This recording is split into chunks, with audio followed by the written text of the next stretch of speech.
Good morning class. In today's English recap module, we are going to read chapter 23, that is comparison of adverbs. Children, we have read the degree of comparison of adjectives. Same way we have the degree of comparisons of adverbs. They are first positive degree,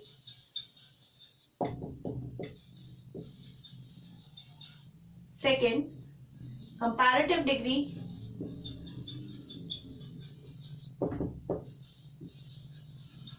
and third is the superlative degree.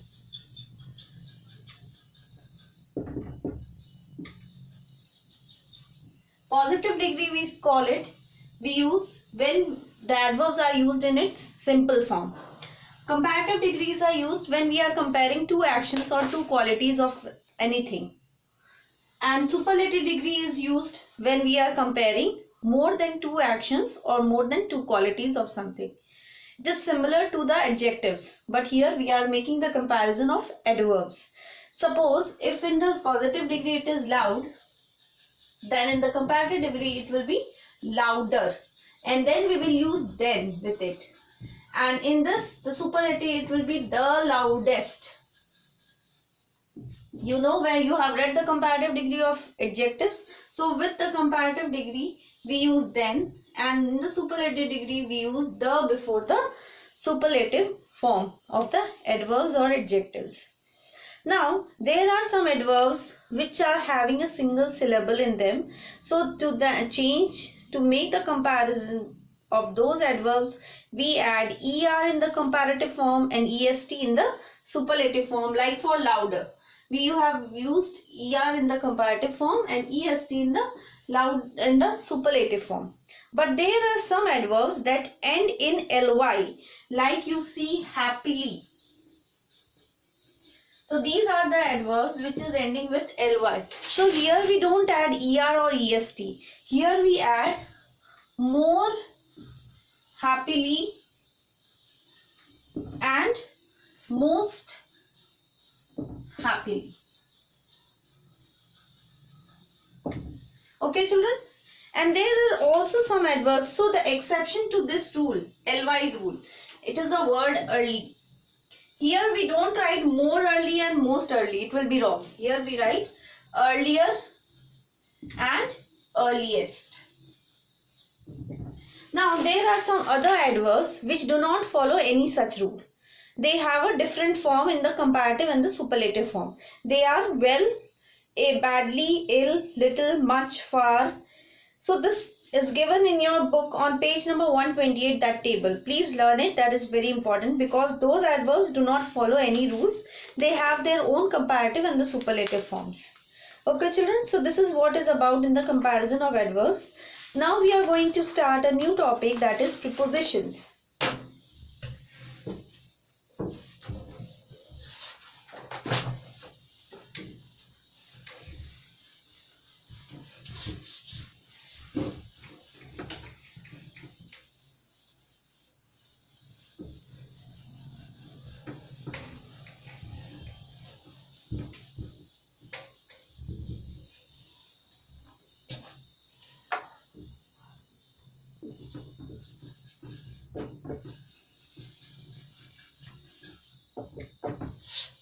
So children, you all have read this preposition in previous classes also. So you know what is preposition. It is a word that shows the relationship between the noun and pronoun and some other words in the sentence. Okay, so the prepositions here we are going to talk about is the three kind of preposition. That is preposition of time, place and the movement. Okay. Now same here is written, words that link noun and pronoun to the rest of the sentence are called prepositions. Now first of all, let us see what is the preposition. The kinds of preposition, the first one is preposition of place.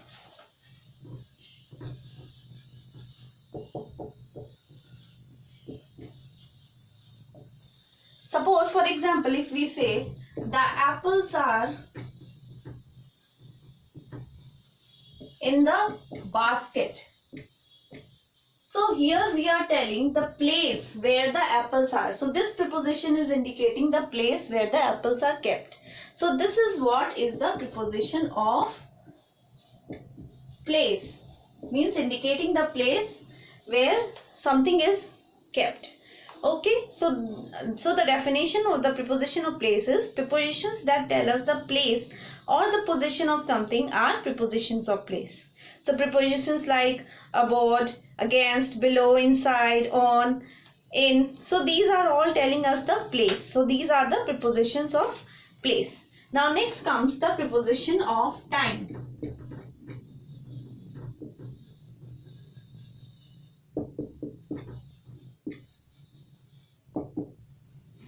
Suppose if we say, I am going to Germany next week.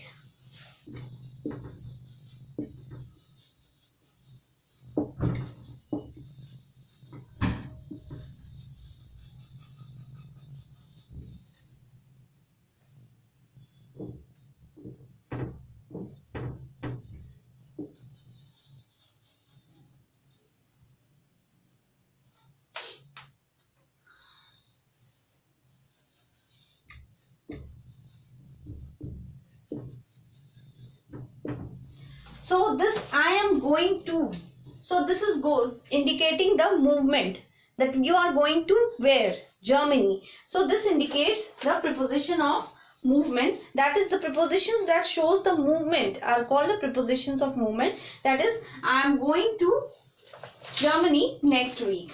Same for the third one, we have the preposition of time. That is, which shows the time when an action took place. Suppose you say, I will be there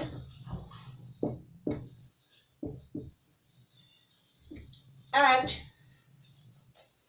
5:30 p.m.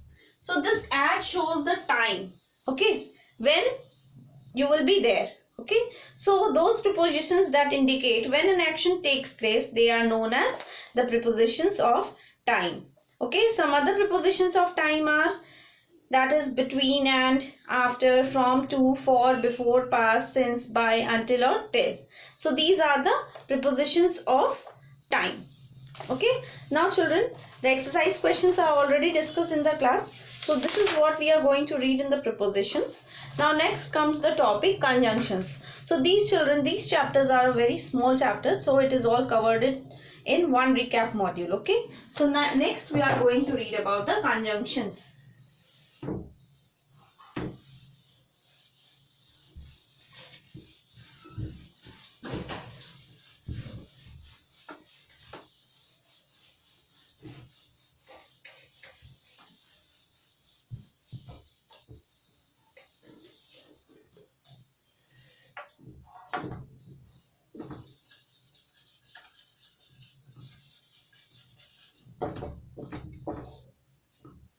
Now all of you know what are conjunctions. Conjunctions are the joining words.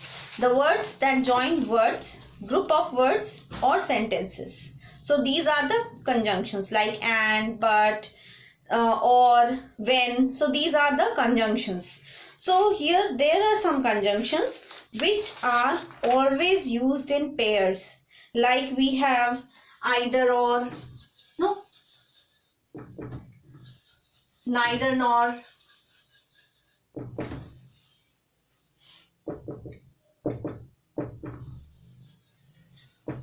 not only but also,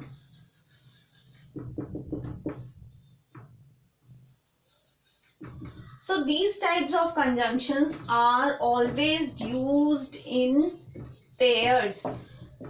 They are never used alone. So there are many more conjunctions which are used in pair, like either or, no sooner than, hardly when, neither nor, not only but also, both and so many. So these are the conjunctions which are never used alone, and such types of conjunctions are known as correlative conjunctions, and this you will learn in the higher classes. Okay, and there are some more conjunctions which are made up of group of words, and they are always used together.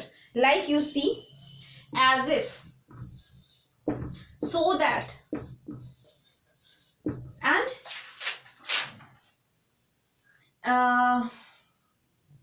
only if, provided that. So these are the conjunctions that is made up of group of words, not only a single word but the group of words. So these conjunctions are also always used together. They are not used, we cannot use only if and only as separately. It always goes together. Okay, so same thing is written here, the conjunctions so that, in order that, even if, as long as, in case, as well as though, provided that, as soon, only if, etc. are used together. So all these conjunctions are always used together. Now last topic of the grammar chapter syllabus that we are going to read is the interjections. Now children, we know what are interjections. All of us know what are interjections.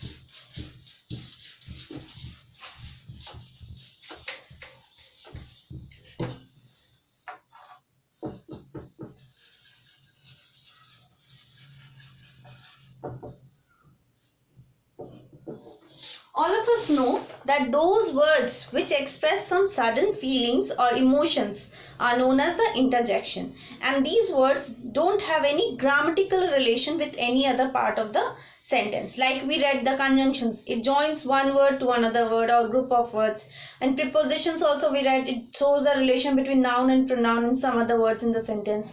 But this interjection does not have to do anything with the rest part of the sentence, means no grammatical relation with any part of the rest part of the sentence. So some the interjections like alas, ouch, bravo, so these all words are expressing the sudden feelings. So these are what?